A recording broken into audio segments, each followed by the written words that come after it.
Dear students, wave optics में एक और छोटा सा topic Young's double slit experiment. इसके बाद हम फ्रिंजेस विड्थ वगैरह निकालेंगे। पहले ये थोड़ा सा इसकी जानकारी दें। जो यंग साइंटिस्ट था 1801 में, उसने क्या किया, जो सन से लाइट डाली एक छोटे से पिन होल पे। यहाँ पर क्या है, ये छोटे छोटे पिन होल, लाइट इस पे फॉल होने दी, यानी एक स्फेरिकल वेव फ्रंट इस पे पड़ा, ठीक। तो इस पिन होल से निकल के ऐसे तो इससे टकराया। तो यहां पर जो दो पिन होल्स हैं, इनके दरमियान जो डिस्टेंस S1 S2 वो स्मॉल डिस्टेंस है, उसको हम D से लिखते हैं। वो ज़्यादा से ज़्यादा 1 मिलीमीटर की होती है, ठीक, इन दो पिन होल्स के दरमियान। अब जब ये वेव फ्रंट यहाँ पड़ता है तो ये क्या होता है, इसको, ये जो स्फेरिकल वेव फ्रंट है, ये डिवाइड होता है, डिवीजन ऑफ वेव फ्रंट।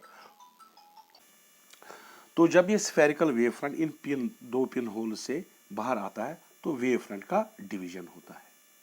कुछ यहां से जाती है, वेव फ्रंट का डिवीजन होता है, वो आगे जाके ऐसे, फिर वो वहां जाके इंटरफेरेंस करते हैं, ट्रफ क्रस्ट आपस में मिलते हैं, क्रस्ट ट्रफ। तो यहाँ पर एक स्क्रीन होता है जिसकी distance D generally 1 to 2 metre होती है डिस्टेंस। यहाँ पर वो इंटरफेरेंस पैटर्न हासिल करते हैं, ठीक है ना। तो ये यंग्स डबल स्लिट एक्सपेरिमेंट था। इससे क्या हुआ कि फर्म फुटिंग रखा किसको, वेव थ्योरी ऑफ लाइट। तो ऐसे भी हम आजकल पिन होल्स के बगैर स्लिट्स भी, ऐसे हम स्लिट यूज कर सकते हैं। ऐसे स्लिट, ये स्लिट होते हैं छोटे से, तो स्लिट से भी हम ये वेव फ्रंट को डिवीजन कर सकते हैं। तो ये स्लिट जो होते हैं लीनियर सोर्स, ऐसे अब मैं दिखा सकता हूं आपको। यहां पर देखिए, ये यहां से वेव फ्रंट आया, प्लेन वेव फ्रंट, समझो ये प्लेन वेव फ्रंट है, इस पे गिरा तो यहां जब आया, यहां पर इसको, ये मिसाल के तौर पर स्लिट S1 है, ये स्लिट S2 है। तो यहां पर डिवीजन ऑफ वेव फ्रंट होता है। देखिए, इसका क्रस्ट, इसका क्रस्ट, ठीक, ट्रफ क्रस्ट, इसका ये ट्रफ, इसका ये ट्रफ, रेड से मैं दिखा रहा हूं, क्रस्ट क्रस्ट, ठीक है। फिर ट्रफ, फिर क्रस्ट, आगे जाके यहाँ स्क्रीन जो होता है वहां पर इंटरफेरेंस करते हैं। कैसे, देखिए, ये जो अगर इसको ऐसे बढ़ाएं, इसको ऐसे बढ़ाएं, ठीक, इसको हम ऐसे करें,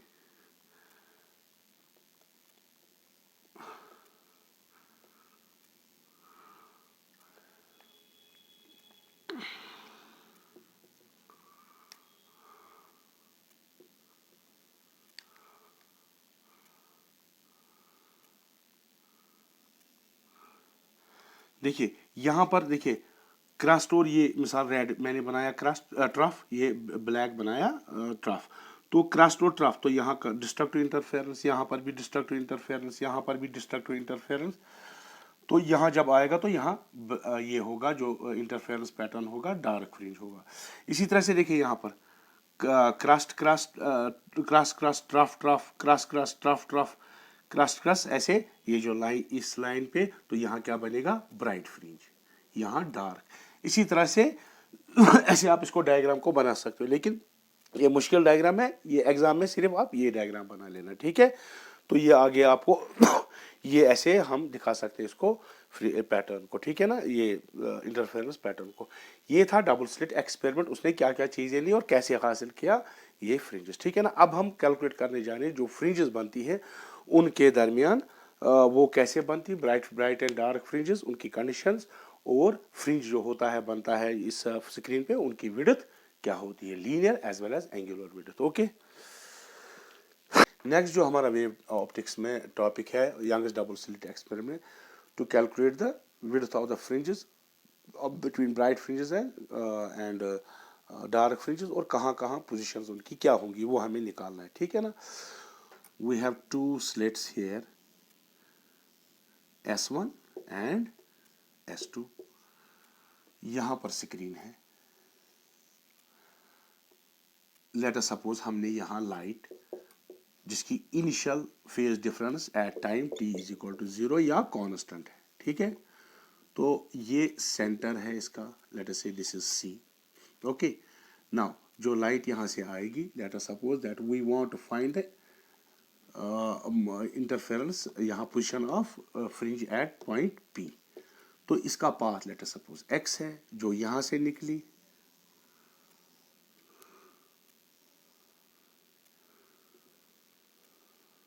ठीक है। ये इसका path x plus delta x है। Because of the path difference between these two S1P and S2P, there will be an interference. Interference will take place. That interference pattern will be observed on this screen. Okay. तो ये जो path, let us say this is point O, ये हमारी central line है, ठीक है। Let us suppose ये angle theta है, ठीक है। अब जो पाथ डिफरेंस इसमें कहां से निकलेगी, let us draw a perpendicular N यहां पर, ठीक है। ये लाइन हम एक लाइन ऐसे लेंगे और एक लाइन ऐसे लेंगे, ठीक है। This is theta. Now what about these angles, ये एंगल जो है और ये एंगल यहां पर क्या है, क्या ये भी थीटा है? Yes.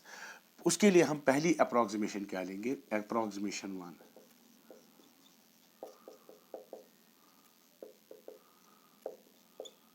that D is very large as compared to D. D is very large as compared to D. इसका मतलब जो distance between two slits, ये तो मैंने आपको बताया, D और D is small, 1 mm के बराबर होती है, और ये distance 2 मीटर या 1 मीटर या 2 मीटर के बराबर जो D होता है, distance between screen and slits, okay. जब हम दूर इसको लेंगे, इनफिनिट लेंगे, तो ये जो रेज हो जाएंगी S1P OP, ये जो लाइन है OP और S2P, ये they will be rendered parallel, they will be rendered, क्योंकि ये दूर जा रहा है, तो जब दूर जाएगा तो ये बीच में नहीं मिलेगी, दूर जाके कहीं मिलेगी। So those lines which meet at infinity at very far place, they are treated to be parallel। तो ये जो हमने एंगल यहाँ पर बनाया थीटा, ये भी यहाँ पर एंगल थीटा होगा और ये भी यहाँ पर एंगल थीटा होगा। हम बोलते हैं कि भाई ये इन्फिनिटी पे मिल रहा है, क्योंकि स्क्रीन बहुत दूर है as compare to distance of the slits, okay. तो इस एज्यूम्पशन से हमें ये मिलता है। तो ये एंगल जो है ये थीटा है, ये एंगल भी थीटा है। ना अब हमने यहाँ पर परपेंडिकुलर, दिस इज 90, ये थीटा है, ये क्या ऑटोमेटिकली हो गया, ये भी 90 है, ठीक। तो ये कितना हो गया, 90 माइनस थीटा, और ये बन गया आपका थीटा। तो इस ट्राइंगल में एस एन S2 में ये एंगल थीटा हो गया, ठीक है। तो पाथ डिफरेंस कितनी है, S2N, क्योंकि ये बराबर है, इतना ज्यादा है इस रे को जो यहां जाती है। Because of this path difference interference takes place, वरना नहीं होगी। देखिए अब इसका ट्राइंगल से हम कैलकुलेट करें, ये परपेंडिकुलर है, दैट इज S2N, ये बेस आ गई, ये hypotenuse S1 divide by S1 S2 perpendicular by hypotenuse is equal to sine of theta, ठीक है। और this path difference S2N is equal to, इसको हम डेल्टा x भी लिख सकते हैं, ठीक है, is equal to S1 S2 कितना है, D, that is D sine theta.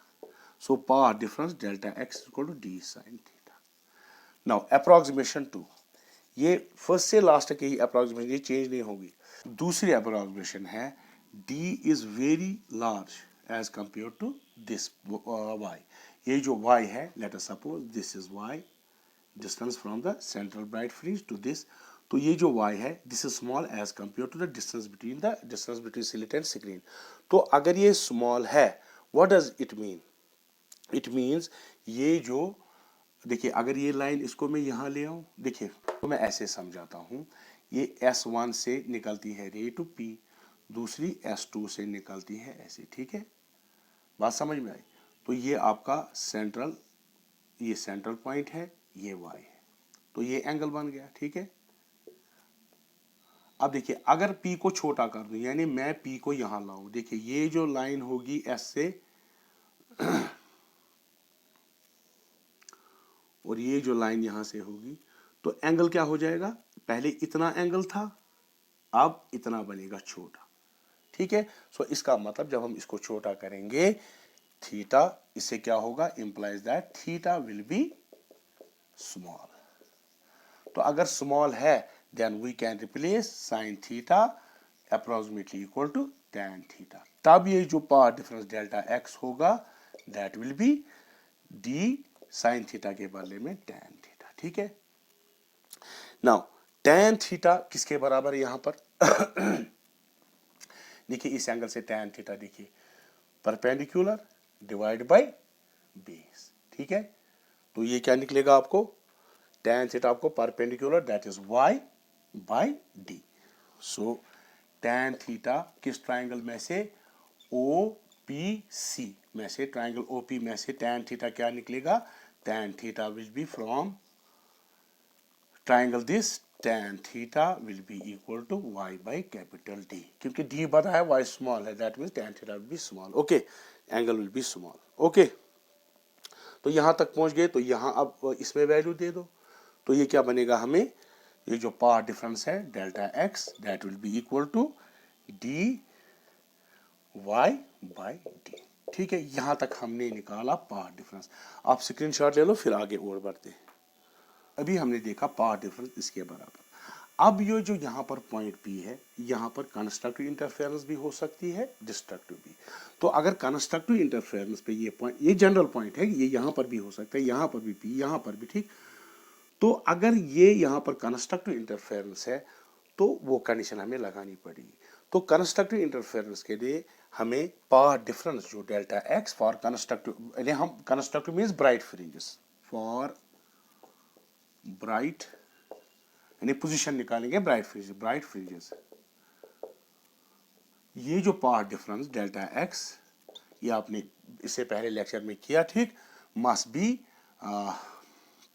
Integral multiple of wavelength n lambda, ठीक है, या even multiple of half the wavelength, वैसे होगा। तो इसको जब यहां हम इक्वेट करेंगे n lambda will be d y by d. Now what is y, y इस पॉइंट से यहां तक कोई भी है, ठीक है ना, वाई इसको भी, क्योंकि वेरिएबल है, यहां अगर पी होगा तो वाई इतना बनेगा, यहां पी होगा तो वाई इतना बनेगा, ठीक है। तो हम इसको, चूंकि एन है इसको हम सफिक्स देंगे एन लैम्डा डी, इसको लिखेंगे वाई एन, चूंकि ब्राइट हमने निकाला क्योंकि हमने कंस्ट्रक्टिव इंटरफेरेंस की कंडीशन दे दी, तो इसको हम ब्राइट बी लिखेंगे सफिक्स, ठीक है, बाय डी। तो position of bright fringe, nth bright fringe will be, इसको यहां मल्टीप्लाई करो n lambda d by d, ठीक है। This is the position of the nth bright fringe, okay, d by d. अब n क्या होगा, n zero भी हो सकता है, +1 -1 +2 -2 एंड सो ऑन। अब n इज इक्वल टू 0 अगर हम सबस्टिट्यूट करेंगे यहां पर, that will B y0 b, that is the 0th bright fringe, और उसको कहते हैं हम सेंट्रल ब्राइट फ्रिंज। तो जब n यहां 0 करेंगे तो 0, तो वो कहां किस पोजीशन पे होगा, पोजीशन 0। तो y कहां 0 है, यहां सेंट्रल पॉइंट पे। तो ऐसे फिर यहां जो होगा सेंट्रल ब्राइट फ्रिंज, यानी सेंटर में जो बनेगा, यानी परपेंडिकुलर बाइसेक्टर जो लाइन होगी इसकी, वहां बनेगा सेंट्रल ब्राइट फ्रिंज, वहां डार्क फ्रिंज नहीं बनेगा, ब्राइट फ्रिंज सेंटर पे बनेगा, ठीक है। अब n को अगर हम 1 करें, ठीक, तो इस n को 1 करो इस रिलेशन में, तो y1 position of the first bright fringe b will be equal, n को 1 करो that will B lambda d by d, ठीक। अगर -1 करेंगे तो देखिए लैम्डा डी बाई डी, तो मिसाल के तौर पर पहला जो ब्राइट फ्रिंज है सेंटर के बाद, तो B1 यहाँ। अब अगर -1 करेंगे, n इज इक्वल टू -1, तो वो नीचे आएगा यहाँ पर B1 नीचे, ठीक है, बात समझ में आई।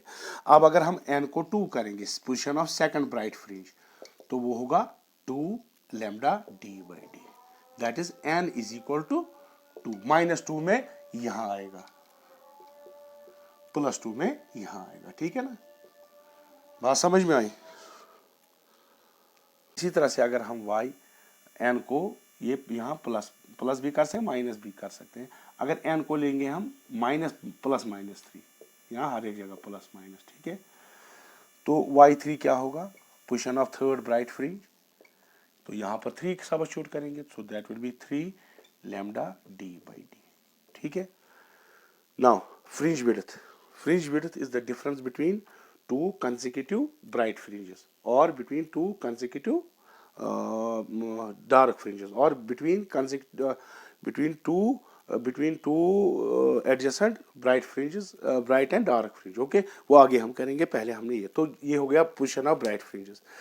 तो आप इसका स्क्रीनशॉट ले लो। अब हम पोजीशन ऑफ डार्क फ्रिंजेस करेंगे, ठीक है। नेक्स्ट, अगर ये पॉइंट यहाँ पर डिस्ट्रक्टिव इंटरफेरेंस होगी, यानी क्रस्ट ट्रफ यहाँ पे गिरेंगे तो टोटली डार्क होगा। सो फॉर डिस्ट्रक्टिव इंटरफेरेंस, यानी फॉर, या अब ब्राइट फ्रिंज नहीं, डार्क फ्रिंजेस,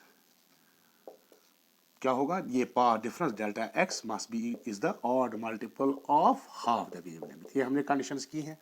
तो यहाँ पर हम इसमें सब्स्टिट्यूट करेंगे 2n - 1 lambda by 2 is equal to dy by d, ठीक है। तो यहां n 0 नहीं होता है, यहां n ±1 ±2 एंड सो ऑन, ठीक है। तो पहले यहां हम y को, अब क्या लिखेंगे यहाँ पर, चूंकि n यहाँ पर शामिल है, उसको y को हम लिखेंगे, मैं ये पर लिखता हूं yn, ठीक है। लेकिन साथ में इसको सफिक्स लगाएंगे डार्क, ठीक है। तो yn डार्क क्रॉस मल्टीप्लाई करने के लिए पोजीशन ऑफ डार्क फ्रिंजेस, ठीक है। व्हाट, तो इसको डी स्टैंड्स फॉर डार्क, ये डी वाला, ये डी नहीं, चलो मैं डार्क को, नहीं ठीक है, ठीक है, चलो। तो ये इसको क्रॉस मल्टीप्लाई करो तो ये आएगा 2n - 1 लैम्डा बाई 2, 2 को मैं यहाँ लिखूंगा, d यहाँ चला जाएगा और ये स्मॉल d यहाँ आएगा, ठीक है। तो यहाँ n 0, तो सेंट्रल ब्राइट फ्रिंज हमेशा ब्राइट फ्रिंज ही होता है, डार्क नहीं होता है। तो n जब 1 करेंगे हम, तो y position of first dark fringe will B 1 करो, 2 1 = 2 -1 दैट इज 1 लैम्डा बाई 2, ये आएगा lambda by 2 d by 2, lambda d by 2, ठीक है ना। तो ये मतलब क्या होगा, अगर -1 करेंगे तो नीचे आएगा, तो डार्क होगा ब्राइट और दूसरे ब्राइट और यहाँ डार्क d1 होगा डार्क फ्रिंज। तो यहाँ ब्राइट और डार्क के बीच में d2, नीचे माइनस की वजह से, ठीक। तो अगर सेकंड ब्राइट फ्रिंज को, डार्क फ्रिंज को करेंगे तो n क्या करेंगे 2, so this will be 2 to the 4 - 1 that is 3/2 lambda d by d। इसी तरह से तब ये n क्या है ±2, तो तब कहाँ आएगा, यहाँ इसके बीच में d, ये d2 आ गया, ठीक है ना, ये d1 है, ठीक है, यहाँ d2, यहाँ d2, ठीक है। इसी तरह से n is equal to ±3, so y3 position of third dark fringe 3/2 lambda d by d, ठीक है। ये nth के लिए, ठीक है, यहाँ पर nth डार्क फ्रिंज, जो यहाँ पर ये nth डार्क फ्रिंज के लिए, ठीक है। नाउ फ्रिंज विड्थ की डेफिनेशन क्या है, it is the distance between two consecutive bright fringes और between two consecutive dark fringes, ठीक है। और या between distance between bright and dark fringe, ऐसे भी निकाल सकते हैं। तो हमने ब्राइट फ्रिंज के लिए तो बीटा जो होगा फ्रिंज विड्थ, लेट अस से फॉर ब्राइट फ्रिंजेस, तो वो होगा distance y nth n + 1th bright fringe minus जो nth होगा ब्राइट फ्रिंज, यानी चौथे ब्राइट फ्रिंज और तीसरे ब्राइट फ्रिंज में डिफरेंस जो होगी डिस्टेंस, उसको हम ये फ्रिंज विड्थ, यानी पांचवें छठे माइनस पांचवें ब्राइट फ्रिंज में डिस्टेंस जो होगी उसको हम फ्रिंज विड्थ कहेंगे, ठीक है। तो हमने यहाँ अगर nth यहाँ पर है तो n + 1th इसके आगे नेक्स्ट ब्राइट फ्रिंज होगा, अगर ये ब्राइट फ्रिंज है तो हमने कंडीशन देखी थी, वो क्या था, देखिए वो कंडीशन क्या थी, वो थी n, चूंकि n + 1 है तो रिप्लेस करेंगे n + 1 से, लैम्डा यहाँ ये d बाई d, तो nth की क्या थी, n lambda d by d, तो ये nth की पोजीशन है, n + 1th ब्राइट फ्रिंज, ये n + nth ब्राइट फ्रिंज की पोजीशन है। तो डिफरेंस निकालो, so beta will be equal to, ये n लैम्डा इसका कैंसिल हो जाएगा, n lambda d by d, so lambda d by d will be the fringe width, ठीक है। It is independent of the n, यानी कहां पर भी n हो, किस पोजीशन पर भी विड्थ सेम रहेगी, दैट इज जो width of the bright fringe है वो सेम होगी हर एक जगह, ठीक है ना। मिसाल के तौर अगर आधा मिलीमीटर यहाँ विड्थ है ब्राइट फ्रिंज की, यहाँ पर भी, यहाँ पर भी, यहाँ पर भी ब्राइट फ्रिंज की विड्थ सेम होगी। ये इंटरफेरेंस डिफ्रैक्शन में ऐसा नहीं होता है, ठीक है। डार्क फ्रिंज की क्या कितनी विड्थ होती है। देखिए हमें एन डार्क फ्रिंज के लिए कंडीशन क्या निकली थी, वहाँ n plus n dark fringe की जो कंडीशन निकली थी हमें 2n-1 lambda by 2 d by d, ठीक। तो ये nth की, n प्लस 1th की जो डार्क फ्रिंज होगा, तो यहाँ n क्या हम करना पड़ेगा रिप्लेस बाई 2n, n ये n प्लस 1, ठीक है, -1 यहाँ,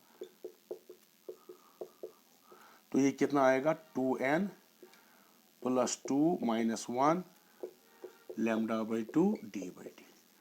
तो ये कितना आएगा 2n minus 2 minus 1 that is 2n plus 1 lambda by 2 d by d, ठीक है।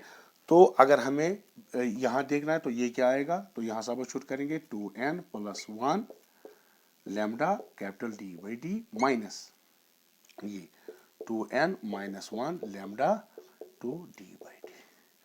लैम्डा बाई 2 यहाँ निकालना है, ठीक। तो ये हम यहाँ पर कॉमन निकालेंगे, lambda by 2 d by d common निकालेंगे, यहाँ क्या बचेगा 2n plus 1 minus 2n plus 1, ठीक है, माइनस है यहाँ पर, तो ये कैंसिल हो जाएगा, 1 प्लस 1 दैट इज 2 और 2 इसके साथ cancel, lambda d by D. So beta dash, तो हमने देखा जो ब्राइट फ्रिंज की भी विड्थ है वो सेम है यहाँ ब्राइट फ्रिंज की जो विड्थ है वो डार्क फ्रिंज की। So beta is equal to beta dash. So in case of interference जो है width of bright and dark fringe are same, ठीक है ना, क्लियर। एंड फॉर यहाँ पर हमने लाइट जो ली है मोनोक्रोमेटिक, यानी हैविंग सेम वेवलेंथ, यानी अगर हमने रेड लाइट की है तो एक वेवलेंथ की है, तब उस वक्त जो ब्राइट होगा वो कंप्लीटली ब्राइट फ्रिंज होगा और जो डार्क होगा वो कंप्लीटली डार्क होगा, ठीक है ना। लेकिन इसके बगैर अगर हम लेंगे व्हाइट लाइट, देखिए white light consist of 7 colours, it's a mixture of wavelengths, तो उसमें जो सेंट्रल ब्राइट फ्रिंज होगा क्योंकि सारे रिएनफोर्स होंगे, पाथ डिफरेंस 0 होगी क्योंकि यहाँ ये डिस्टेंस सेम होगी, तो यहाँ वो सेंट्रल ब्राइट वाइट होगा। लेकिन जो अदर फ्रिंज होंगे वो एज पर देयर वेवलेंथ्स बनेंगे, ठीक।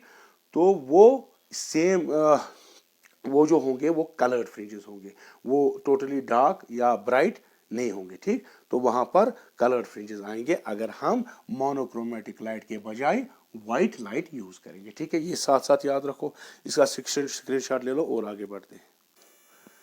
Now angular positions of bright and dark fringe, हमने देखा कि for bright fringe nth bright fringe we have n lambda d by d, इसे पहले निकाला, और डार्क फ्रिंज के लिए 2n-1 D lambda by 2d, ये था, ठीक। नाउ एंगल की डेफिनेशन क्या है, एंगल की डेफिनेशन है angle is equal to arc divide by radius. तो अगर ये हम रेडियस मान ले d, तो ये आर्क हो गया yn, ठीक है ना, तो yn यहाँ yn डार्क ये हो गया radius. So arc over radius that is वो कैसे निकलेगा, अगर हम ये रेडियस ये आर्क ये, तो वो देगा आपकी एंगुलर पोजीशन ये, तो ये एंगल किस कैसे बराबर होगा दिस, ठीक है, आर्क ओवर रेडियस। तो अगर 1 है तो 1 लिखेंगे, 0 लिखेंगे तो 0, दूसरा ब्राइट फ्रिंज होगा तो 2 लिखेंगे, इसी तरह से डार्क के लिए भी इसी तरह से। तो ये हो गया, तो d यहाँ निकालेंगे yn bright position of bright, ठीक है ना, angular position of bright fringes, तो divide by d and lambda by d, so that is theta N bright, angular position of bright fringe, ठीक है। इसी तरह से डार्क फ्रिंज को क्या आएगा, yn d divided by capital D, ये सफिक्स है, ये इसके साथ नहीं काटना, ठीक है, 2n-1 लैम्डा बाई 2d, ठीक है। ये angular position of dark fringe, 2n-1, ठीक है।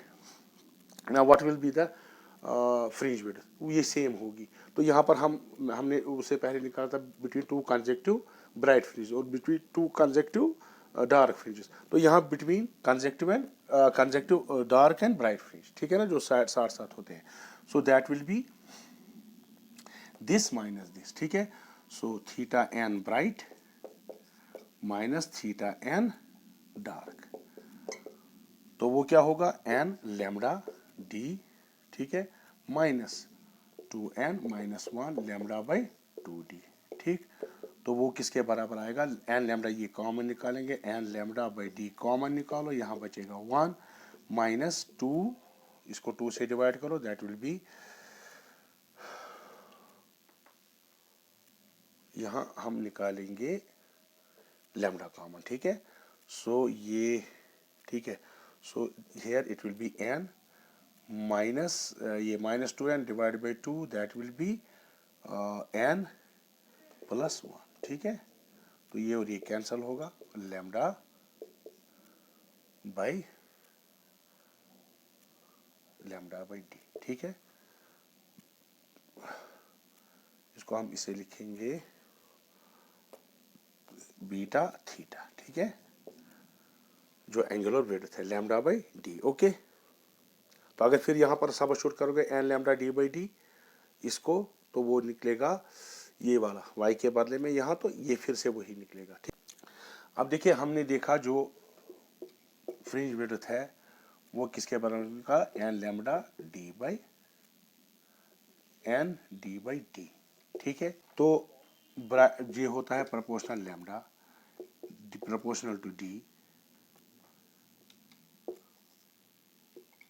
And beta is proportional to d, inversely proportional to d. तो इसका मतलब विड्थ ज्यादा होगी अगर वेव लेंथ बड़ी होगी, अगर रेड वेव लेंथ यहाँ यूज करेंगे उसके फ्रिंजेस ब्राइट होंगे बनिस्बत के ब्लू के छोटे होंगे, क्योंकि उसकी वेव लेंथ कम होती है, ठीक। दूसरा, फ्रिंज विड्थ बड़ी होगी अगर हम दूर रखेंगे इसको स्क्रीन को, ठीक है ना। इसी तरह से जितना हम छोटा ये पिन होल्स रखेंगे इनमें डिस्टेंस, तो उतना हमें बड़े ये बड़े फ्रिंज विड्थ आएंगे। अगर इसको बड़ा कर दिया तो ज़्यादा बड़ा कर दो, कोई फिर हमें इंटरफेरेंस पैटर्न नहीं दिखाई देगा, ओके। तो स्क्रीनशॉट